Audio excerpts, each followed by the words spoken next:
Oke, halo guys, welcome back to Korea Remit bersama orang Korea yang medok. Oke, polo-polo kembali lagi dengan konten Swinder. Aku tahu kontennya ini udah sempet ke skip kayak 1 minggu, 2 minggu kemarin. Tapi nggak apa-apa, kita kembali lagi dengan konten Swindler.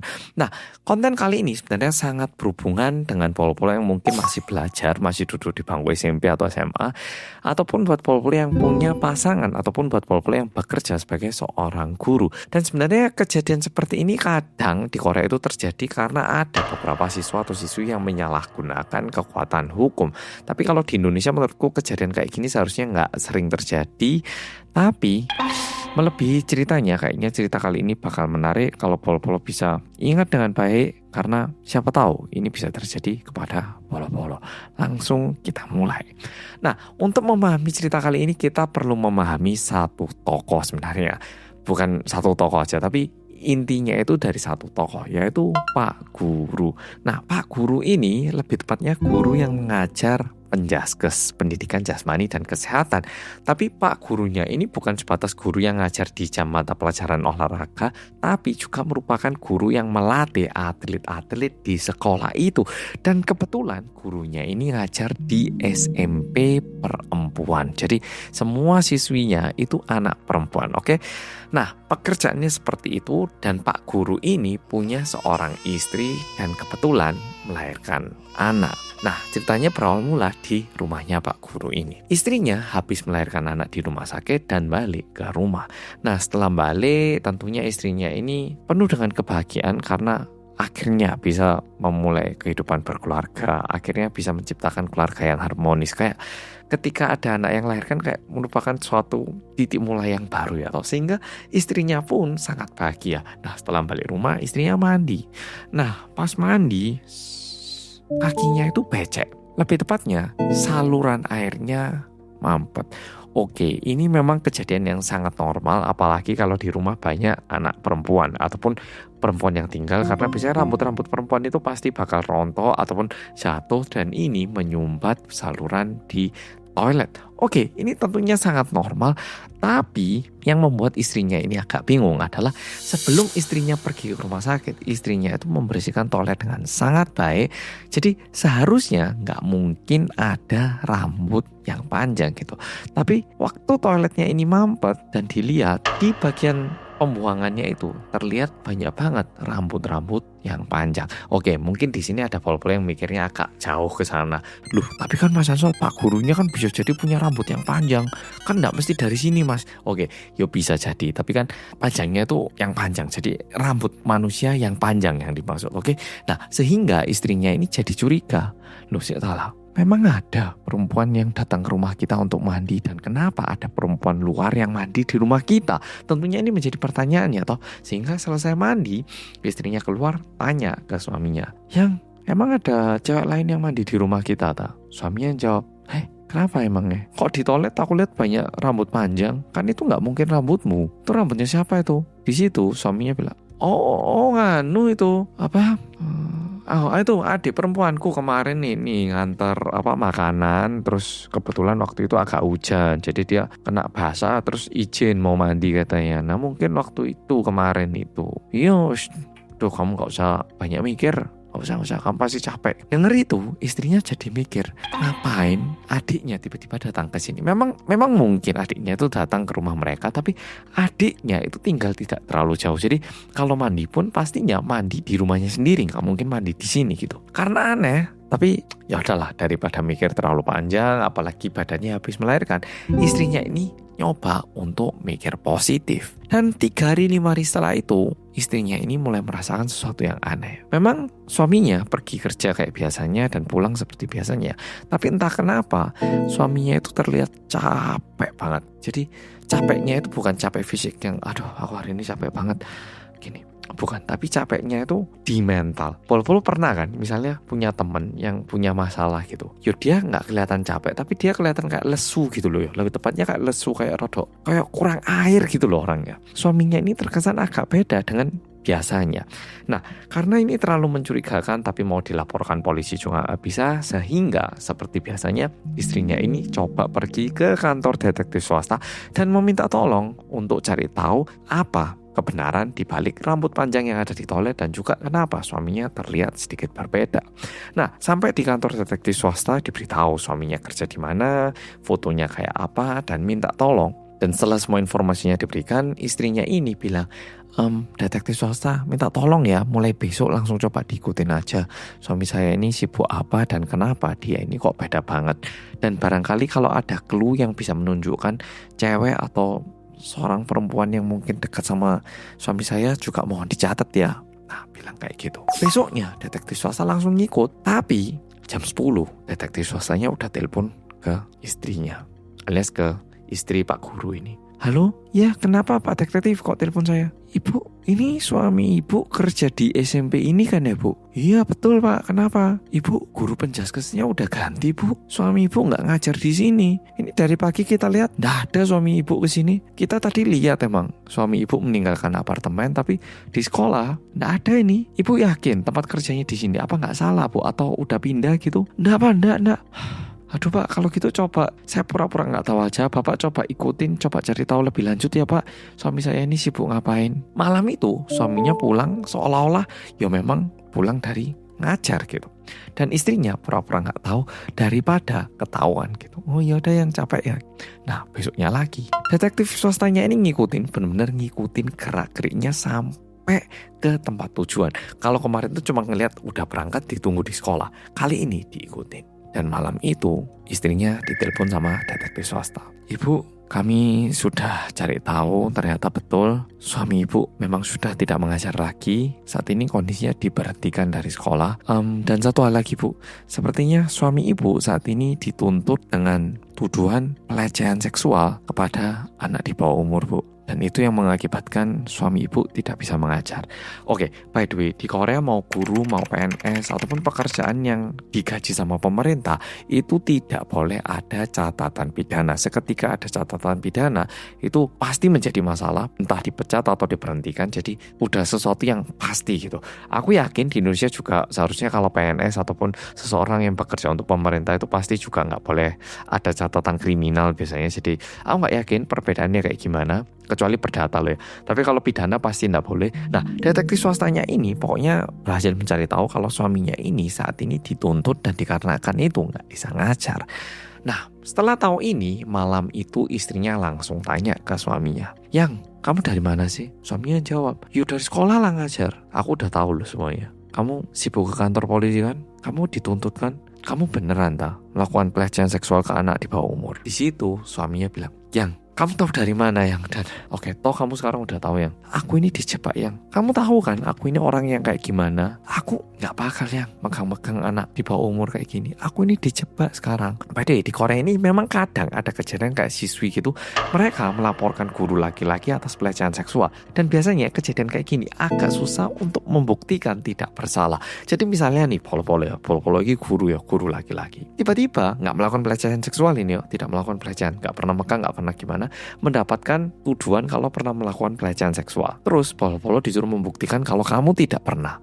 Lah gimana? Rekaman CCTV nggak mesti ada, pembicaraan juga nggak semua didokumentasikan. Mungkin kalau dia kebetulan ketua kelas pernah ngomong berdua di ruang guru, ya toh kayak gini ini kan susah membuktikan kalau aku tidak bersalah. Jadi memang pada akhirnya bisa dibuktikan, tapi prosesnya ini bisa jadi panjang dan bisa jadi selama itu udah terlalu stres dan kadang karena nggak ada penghasilan jadinya ganti pekerjaan gitu. Jadi ini kadang itu disalahgunakan juga sama murid-murid untuk menyerang guru yang nggak mereka sukai gitu. Nah pokoknya kembali lagi ke cerita. Nah suaminya ini terus-menerus bilang kalau dia itu nggak pernah melakukan pelecehan seksual dan minta istrinya untuk percaya kepada dirinya karena dia nggak pernah melakukan. Dan jujur ini nggak mudah, apalagi istrinya habis melahirkan dan juga kalau iya kenapa nggak ngomong dari sebelumnya ya, atau sehingga istrinya ngomong, Yang kalau misalnya kamu nggak bersalah seharusnya itu kan kamu ngomong ke aku, kenapa kamu tutupin? Tapi di sini suaminya benar, suaminya bilang kayak gini, Yang aku aja loh nggak bisa percaya kalau aku sekarang dituntut, tapi kamu suruh aku untuk bilang ke istriku yang habis melahirkan anak kalau aku dituduh atas pelecehan seksual. Yang aku gak enak lah Yang sama kamu. Masa kamu yang susah-susah melahirkan pulang-pulang diberi info kayak gitu. Ya gak enak lah Yang. Ya toh sekarang kamu udah tahu. Tapi kalau aku disuruh beritahu, Ya jujur nggak enak ya. Ya betul juga toh. Laung istrinya habis melahirkan masuk pulang-pulang. Yang aku habis di porno loh yang. Sorry loh ya. Tapi aku nggak loh ya kan nggak mungkin juga. Jadi suaminya bilang seperti itu dan istrinya berusaha untuk mempercayai suaminya. Karena suaminya itu memang bukan orang yang punya fetish kayak gitu. Ataupun orang yang aneh. Dan di situ suaminya mulai membagikan cerita kenapa dia ini mulai dituntut gitu. Nah kalau berdasarkan suaminya suatu hari waktu istrinya pergi ke rumah sakit dan lagi di opname di situ ada satu siswi yang datang ke rumahnya tiba-tiba gitu dan gurunya juga kaget loh. Nah kamu kok tahu rumahku dari mana? Oh iya pak saya tanya ini si ketua kelas kemarin mau ngirim ucapan terima kasih ke bapak diberitahu alamatnya. Oh gitu. Lah terus kamu ngapain kesini? Oh gini pak kan bapak guru penjaskes dan biasanya kan ada tes-tes. Nah saya juga mau jadi guru pak. Kalau paknya punya buku untuk belajar saya mau pak dikasih bukunya daripada saya beli gitu. Ada enggak pak? Gurunya juga guru muda emang. Jadi oh gitu terus ngelihat muridnya udah jauh-jauh datang ke rumah kan ya nggak enak. Ya udah kamu masuk aja dulu bentar. Masuk tak kasih minum ini sama tak carikan bukunya ya gitu. Jadi muridnya masuk dan selama muridnya ada di dalam rumah muridnya ini sempat minjem toilet 1 kali katanya. Setelah itu pak gurunya nemu bukunya diberikan dan pulang. Nah selesai sampai di situ tapi entah kenapa besoknya tiba-tiba dituntut katanya. Mendengar itu istrinya jadi memang bingung tapi di satu sisi juga ingin membantu suaminya. Kalau suaminya memang benar-benar nggak bersalah ya harusnya segera dicabut ya atau masalah pelecehan seksual ini sehingga istrinya ini minta tolong ke detektif swasta untuk dicarikan bukti yang bisa membuktikan kalau suaminya ini memang tidak pernah melakukan pelecehan seksual gitu. Sehingga detektif swastanya juga mulai bergerak dan coba ngomong-ngomong sama murid-murid seangkatan sama anak yang melaporkan suaminya itu. Nah ditanya-tanya teman-teman lainnya bilang kayak gini, loh kan katanya si itu kan emang pacaran sama Pak Guru ya toh. Ini loh kemarin tuh screenshotan pembicaraannya loh dibagi ke kita, ditunjukin. Nah dilihat ternyata kalau berdasarkan screenshotan itu terkesan Pak Gurunya ini kayak ngerayu-ngerayu, minta datang ke rumah, terus bilang aku suka kamu tahu kan isi hatiku kayak gitu itu. Tapi untungnya karena detektif swastanya ini nggak bodoh dan juga mereka lumayan teliti. Setelah dicari tahu ternyata ini merupakan chattingan yang editan ataupun rekayasa. Bahkan untuk membuat chattingan palsu kayak gini ini nggak perlu pakai Photoshop ataupun editan yang bagus. Ada aplikasinya. Jadi ada satu aplikasi untuk membuat contoh pembicaraan gitu. Jadi misalnya aku pengen bilang A bilang ini, B bilang ini, terus A balas ini, B bilang ini. Itu bisa dibuat seolah-olah chattingan beneran gitu. Dan memang ini mirip sama chattingan asli. Jadi misalnya kita pakai WhatsApp, terus ada WhatsApp palsu gitu. Memang ini terkesan mirip, tapi kalau dilihat detailnya, apalagi ada updatean gini ini, kadang itu kita bisa ngelihat mana yang palsu dan mana yang asli gitu. Setelah tahu ini, akhirnya ini pun dikumpulkan kepada kepolisian sebagai bukti bahwa tuntutan yang dibuat sama siswi itu merupakan tuntutan yang salah. Dan setelah 3 bulan investigasi, akhirnya gurunya ini dinyatakan tidak bersalah. Dan sebenarnya gurunya ini bisa nuntut siswi itu dengan 2 hal. Yang satu pencemaran nama baik, yang satu ketika seseorang tidak bersalah tapi kamu tuntut, nah kamu bisa nyerang balik gitu. Jadi sebenarnya gurunya ini juga bisa nuntut balik, tapi sebagai guru dia itu nggak pengen menjadi orang yang jahat gitu. Jadi yaudahlah dibiarkan aja gitu. Dan sebenarnya masalahnya terkesan selesai di sini ya Tom. Tapi 1 minggu setelah itu si istri ini datang lagi ke detektif swasta. Tentunya detektif swasta juga bingung, loh Bu kenapa datang lagi, kan kemarin masalahnya udah selesai. Pak detektif ini coba lihat, nah ditunjukin HP ada satu akun yang terus menerus koar-koar tentang suaminya. Jadi meskipun suaminya ini udah dinyatakan tidak bersalah, satu akun ini ya muka suaminya itu di blur tapi bilang guru penjaskes di SMP mana suka melakukan pelecehan seksual, suka megang-megang siswinya. Nah ada satu akun itu terus menerus membuat postingan seperti ini dan tentunya yang membuat postingan seperti ini adalah siswi itu yang pernah nuntut suaminya. Nah ini tentu merupakan sebuah cyberbullying dan sebenarnya merupakan masalah yang bisa dipermasalahkan dengan besar. Tapi aneh ya toh, kenapa siswinya ini mau nyerang gurunya secara terus-menerus, apalagi suaminya sama si siswi ini sebenarnya tidak ada masalah gitu. Dan karena suaminya pun gak mau nuntut tapi siswinya ini juga gak bisa dia datangi, si istrinya ini memutuskan untuk coba ngomong sama mama dari si siswi ini. Nah ketemu, untungnya mamanya ini orang yang normal. Dibilangi, Bu anaknya dibilangin dong Bu, masa postingan kayak gitu terus dibuat, ini kan udah menyalahi nih, ini gak bener ini Bu, ini kalau gak diberhentikan saya bakal nuntut loh Bu. Pekerjaan suami saya ini udah dipertaruhkan ini Bu. Jadi please ya Bu diberitahu. Dan ibunya pun bilang, ya coba saya sampaikan sekali lagi kepada anak saya ya, mau ditunggu. Nah untungnya mamanya ini bisa diajak bicara. Tapi meskipun udah gitu postingannya itu nggak berhenti-berhenti. Tapi yang menjadi masalah gini, oke Pak guru pengen menjadi guru yang baik, oke. Tapi kalau ini kan udah melebihi batas ya, atau bahkan pekerjaan kamu pun dipertaruhkan gitu. Tapi entah kenapa suaminya itu kayak sama sekali nggak mau nuntut. Padahal suaminya pun sangat stres dan merasa sangat terganggu dengan postingan-postingan itu. Dan ini yang membuat si istrinya ini datang lagi ke kantor detektif swasta dan minta tolong ke detektif untuk dicari tahu apa yang sebenarnya terjadi di balik semua ini. Panjang cerita, dan setelah dicari tahu, yang menjadi korban itu nggak cuman suaminya, tapi siswi itu juga merupakan seorang korban. Sih, bingung tuh. Nah sekarang Polo-Polo tak rekomendasikan minum air 1 gelas yang seger biar lebih tenang hatinya. Baru tak ceritakan apa yang terjadi setelah detektif swasta mencari tahu di balik semua ini. Setelah digali dalam-dalam, ternyata si siswi ini memang tidak pernah mendapatkan pelecehan seksual ataupun gangguan ataupun merasa terganggu oleh Pak Guru ini. Dan siswinya ini pun merasa sangat bersalah kepada Pak Guru itu. Dan Pak Guru juga tahu kenapa si siswi ini terus-menerus mengganggu dirinya. Dan sebenarnya ada satu alasan yang membuat kenapa Pak Guru ini tidak bisa menuntut si siswi itu. Jadi sebenarnya Pak Guru ini ternyata selingkuh dengan mama si siswi itu. Cukup lama dan suatu hari anaknya tahu kalau mamanya selingkuh sama gurunya sendiri. Dan ini membuat dirinya merasa sangat malu dan pingin mamanya itu nggak selingkuh lagi sama Pak Guru itu. Sehingga cara yang dia pilih adalah menjauhkan Pak Guru itu dari mamanya. Oh by the way, si siswi ini mama dan papanya udah cerai, oke? Jadi mamanya bisa dibilang single. Sehingga cara yang dia pilih apa? Dia pergi ke rumah guru itu dan setelah itu besoknya melaporkan gurunya kalau dia mengalami pelecehan seksual. Dan betul, rambut yang ditemukan di rumah Pak Guru itu merupakan rambut dari mama siswi itu. Jadi nantinya Pak Guru sama mama dari si siswi ini, mereka itu ngerasa kayaknya putrinya itu tahu gitu. Sehingga mereka memutuskan untuk deal kayak gini. Oke, ini gimana ya? Anakmu lo udah nuntut aku. Ini aku bakal dipecat lo kalau kayak gini. Enaknya gimana ini? Nah mereka diskusi dan akhirnya mereka berdua itu setuju kayak gini. Ya udah gini aja. Sebisa mungkin aku tak ngerayu anakku biar dia membatalkan tuntutan ke kamu. Tapi satu syarat, kamu jangan ngancurin masa depan anakku ya. Please, kamu jangan tuntut balik anakku. Kamu gak kasihan anakku tak? Nah itu adalah janji yang pernah mereka buat. Sehingga si suaminya ini gak pernah mau menuntut si siswi ini.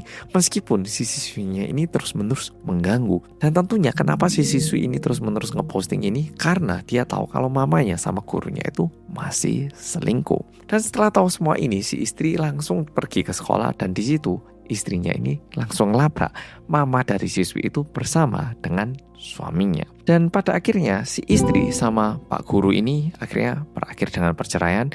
Dan perselingkuhan antara Pak Guru dengan mama dari siswi ini juga berakhir sampai di sini.